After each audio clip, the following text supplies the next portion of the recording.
Vamos com os campeonatos estaduais. No Carioca, o Flamengo venceu o Fluminense por 2-0 no primeiro jogo das semifinais, com presença de vários desses reforços já dessa janela, né? Pois é, o De La Cruz, por exemplo, que a gente viu na reportagem, jogou muito bem pelo Flamengo. Que jogador. Já o Renato Augusto foi mal pelo Flu. E aí o time do Fluminense não foi bem ontem, não. O resumo do Fla-Flu tá nessa imagem. Com o resultado em conteste. E também tá nessa. A gente tem jogado mal a maioria dos clássicos e por isso que a gente não conseguiu vencer. Ontem foi mais Fla do que Flu. Muito mais em todos os sentidos.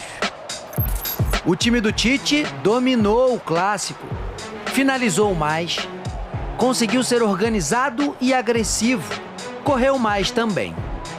Teve o poder de criação colocado à prova e correspondeu.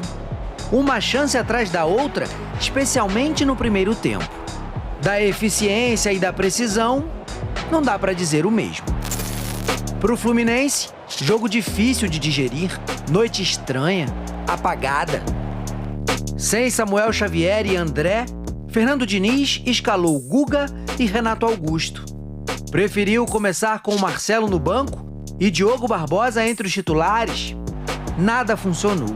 Faltou conexão. Então não foi por conta que jogou o Renato Augusto e o Ganso. A gente errou uma enormidade de passes, a gente saiu jogando mal, a gente escolheu mal, se saiu jogando curto, se saiu jogando longo. Então o time não existiu por conta do todo e isso, eu sou responsável por conta disso. O tricolor suportou como pôde, o quanto pôde. Numa cena repetida desse campeonato carioca, os rubro-negros usaram e abusaram do direito de perder gols. De tudo que é jeito. Cebolinha parou em Fábio. De La Cruz escancarou o caminho para o Pedro, mas a cavadinha não foi das melhores. O uruguaio também quis tentar. Só aos 20 minutos, o Fluminense conseguiu esse chute com o Diogo Barbosa. Pedro escolheu o caminho possível e quase encontrou um golaço. O Flamengo deixou claro, não sossegaria enquanto não marcasse. E se era questão de tempo, tinha passado da hora. Pulgar enxergou Everton Cebolinha entre Guga e Arias. Flamengo 1-0. A bola cruzada lá do bolo e apareceu Cebolinha. E saiu barato. Grande jogo, jogo digno da grandeza do Fla-Flu, da qualidade técnica das duas equipes, de uma grande apresentação. Diniz voltou do intervalo com Marcelo na lateral esquerda, mas perdeu Ganso, machucado, no comecinho do segundo tempo. Lima entrou. O Flamengo também teve uma baixa por problema físico. Ayrton Lucas deu lugar a Vinha. Luiz Araújo assustou. Arias também. O equilíbrio durou quase nada. Cebolinha puxou o contra-ataque e Thiago Santos parou a jogada com falta. O zagueiro foi punido com cartão amarelo. Após a revisão do VAR, o juiz mudou a decisão e aplicou o vermelho. Uma nova e obrigatória pressão rubro-negra começava ali. Com a Arrascaeta, o Flamengo passou perto. Vitor Hugo contra Fábio, melhor pro goleiro. Ao Fluminense, uma única saída: tentar não sofrer mais gols. Só que o time falhou. Primeiro erro: deixar o Arrascaeta livre para pensar. Segundo erro: deixar o Pedro solto para voar.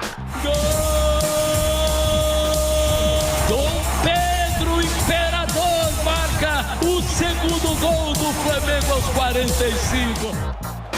Pedro de novo ficou pertinho de fazer o terceiro. O Flamengo abre ótima vantagem para o segundo jogo da semifinal. E ela poderia ser ainda maior não fosse o goleiro Fábio. Para os tricolores, além do resultado, o desempenho do time deixa dúvidas e esfria o sonho do tricampeonato. O Flamengo pode até perder por 2 gols de diferença, que vai à final. Ou seja, o Fluminense precisa fazer 3 gols de vantagem no sábado que vem. Isso contra uma equipe que não sofre gol há 10 partidas. Só sofreu 1 no campeonato. E ainda tem o dado que maltrata os tricolores.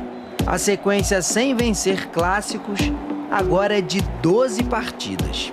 A gente tem que melhorar muito o que aconteceu hoje no jogo. Ser um time completamente diferente, com outro tipo de postura. E daí tentar fazer alguma coisa melhor. Uma semifinal que está ainda aberta.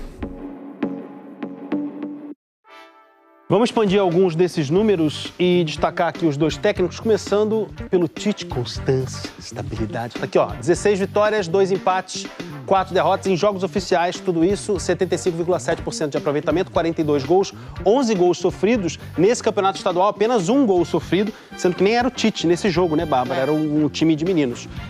O Flamengo já tá com essa cara do Tite. Muito. E ontem fez uma partida até taticamente impecável contra o Fluminense, né? Em todos os setores do campo. O Flamengo conseguiu pressionar muito a saída de bola do Fluminense e se organizar, porque todo mundo tenta, né? Mas é muito difícil marcar essa saída de bola, porque gera muito espaço para o Fluminense quando não é bem feita. Ganhou os duelos no meio-campo, o Fluminense com o meio-campo muito menos marcador e sempre colocava mais de um jogador para marcar os atletas mais talentosos do Fluminense, como, por exemplo, o Arias. Então, o Arias, por exemplo, vencia o primeiro duelo e perdia o segundo, porque sempre tinha um outro jogador ali fazendo essa marcação.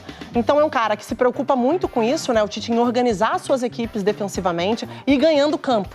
Para aí, sim, você pode ver ali as chances desperdiçadas do Flamengo. O Flamengo poderia ter vencido por muito mais. Então, foi uma partida impecável e com a cara do Tite, extremamente organizada. E os clássicos têm sido difíceis para o Fluminense. O Fluminense igualou, como o Richard falou na reportagem, a pior sequência sem vencer clássicos. São 12 jogos já, é a segunda pior, né? Na verdade, igual a 2021.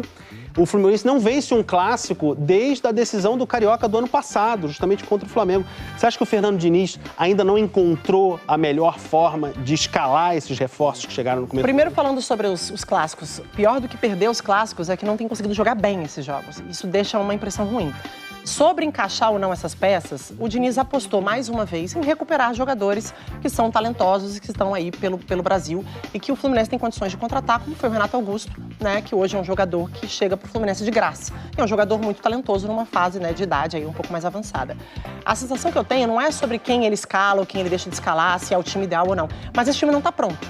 Né? Jogou o Mundial de Clubes no ano passado, teve férias até fevereiro, está com dificuldades aí de ter algumas adaptações dentro do que o Diniz acredita que é o potencial desse time, né? Que é apostar em jogadores mais experientes, jogadores talentosos com a bola no pé.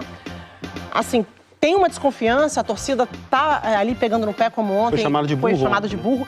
Mas eu ainda acho que é muito início para a gente chancelar que não vai dar certo, ou que o caminho não é esse. Tem que esperar um pouco mais, o Diniz segue fazendo o que ele fez no ano passado, em apostar no que ele acredita. Bom, e no Campeonato Paulista começou... Tá aí, nação, então, impressionante essa atuação do Flamengo contra o Fluminense. O Mengão conseguiu essa grande vitória por 2-0, está com a vantagem muito boa agora para o Fluminense poder eliminar o Flamengo e conquistar a vaga para a final. O Fluminense precisa vencer o Flamengo por 3-0. Esse é o placar que o Fluminense vai precisar vencer na partida de volta dessa semifinal do Campeonato Carioca. E o destaque importante para o esquema tático do técnico Tite, que travou de vez o time do Fernando Diniz. O Fluminense não conseguiu jogar, não conseguiu finalizar, podemos dizer, para o gol. O goleiro Rossi praticamente nem suou a camisa e o Flamengo conseguiu uma excelente vitória nessa partida contra o Fluminense. A imprensa esportiva elogiou muito o esquema do Tite, porque praticamente ele está encaixando o time. O time do Flamengo está começando a evoluir a cada partida, não tomou gols novamente. É um detalhe que temos que frisar, que a defesa do técnico Tite está se solidificando cada vez mais. E olha que o Léo Ortiz ainda nem estreou. Imagine só como que o Tite vai poder escalar o Léo Ortiz se não tem falhas na zaga. Se Fabrício Bruno, o Léo Pereira estão conseguindo segurar muito bem ali a zaga do Flamengo. Vamos ver o que vai acontecer daqui pra frente, mas eu gostaria que você escrevesse a sua análise nos comentários. Vamos ver o que vai acontecer. Nos próximos dias aí vai ter novamente o Flamengo e a gente vai poder frisar e ver o que o Tite vai preparar para a próxima partida. É isso daí, nação. Obrigado por você estar aqui até o final do vídeo. Deixe seu like, se inscreva no canal e daqui a pouquinho a gente traz mais análises e informações do Flamengo para você.